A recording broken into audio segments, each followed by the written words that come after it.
Our next panelist is David. David is a 20 years veteran CEO of the Asian media industry. He founded Delivering Asia Communications over 15 years ago and has developed an envious reputation as a trusted partner in the public relations for different hospitality brands in the Asian markets and China region. David's broad experience across both offline and online media has made him a perfect partner to support the hospitality industry over the last few months. We are very pleased to have David as a part of our speaking panel today and talk more about the recovering strategies. Thank you, Anna. And hi, everyone. I hope I don't look, well, actually, I can assure you I don't look quite as miserable as I do in that picture, which is probably coming up for you. I'm not quite sure whether you see me or you're seeing that picture. But anyway, thanks very much for inviting me.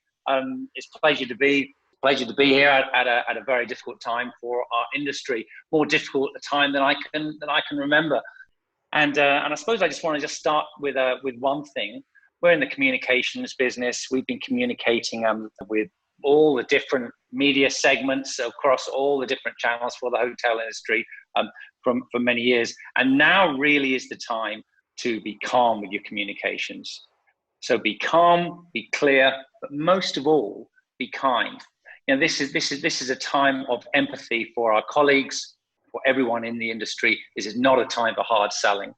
Obviously, in any way at all, it's a time for community. It's actually quite interesting. I was reading a story. I'm in Canada. Actually, there's a lot of scaremongering in the media, and the media is obviously the sector that we're in.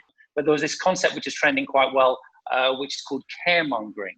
And I thought that was really cool because that's much more community focused. That's really what this is all about. So just a couple of tips on communications. But in terms of holding, you know, I'm generally pretty positive anyway as a person. But you know, this is the most challenging time probably any of us have ever really experienced. But positivity is key. It really is key. There is light at the end of the tunnel. There are some things that you can do in a holding way.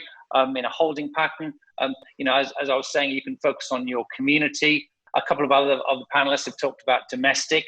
Domestic is something that you can do. I mean, even in the time when, there's hotels and cities and in resorts that are shutting down. You can't travel outside your different provinces and states and districts. So that is, in the immediate term, very challenging.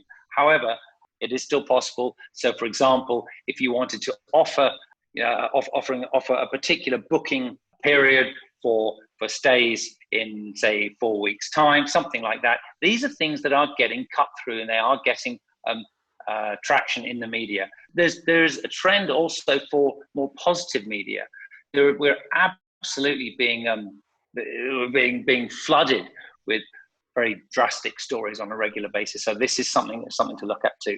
Prepare. Other panelists have talked about preparation. Preparation is extremely important. The digital world is upon us. If you didn't realize it before, it certainly is now. And look what we're doing today. For example, we're not sitting meeting in the room. We're having a global webinar, and this is really the future. So we are rapidly into that future.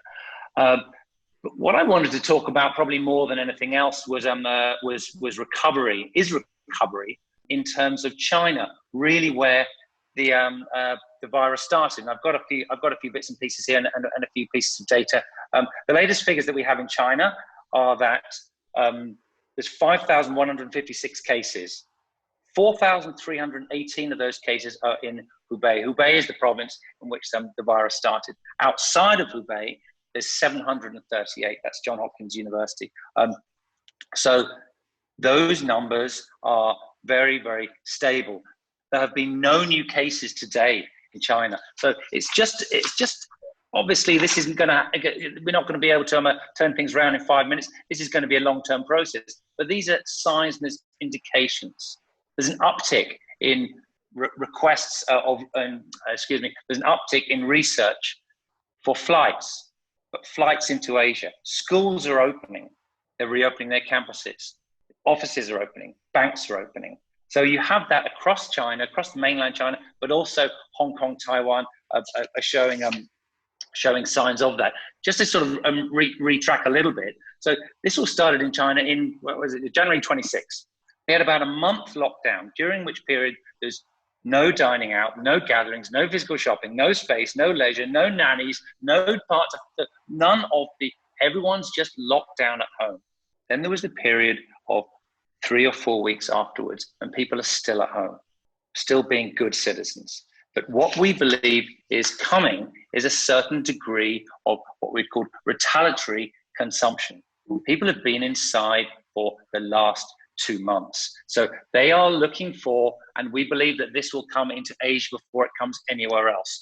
Destinations like Thailand, like Malaysia, like Singapore, certainly Southeast Asia, warm climates where there's flights still available. One other thing that's important too, and it was unfortunate that that President Trump talked in terms of the China virus. China-friendly countries are important. You know, for goodness sake, you know, we're in a let's have greater sense of humanity and really embrace everyone around the world and increase that side of things. So we think Southeast Asia will be the #1 destination for travelers coming from China, which is really our main hope. We do also think, just briefly, that the Chinese traveler from the mainland will be slightly different. We've really noticed, I don't know,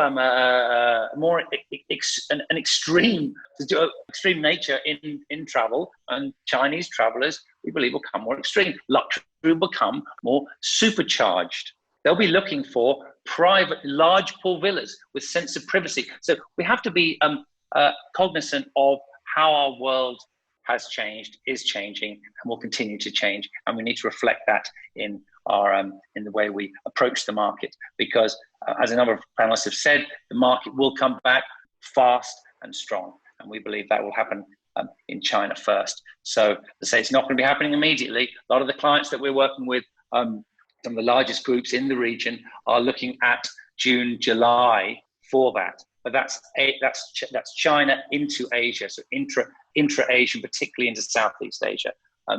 We've all got our fingers crossed that that's exactly going to be the case. But the time is now to prepare for that. Thank you very much.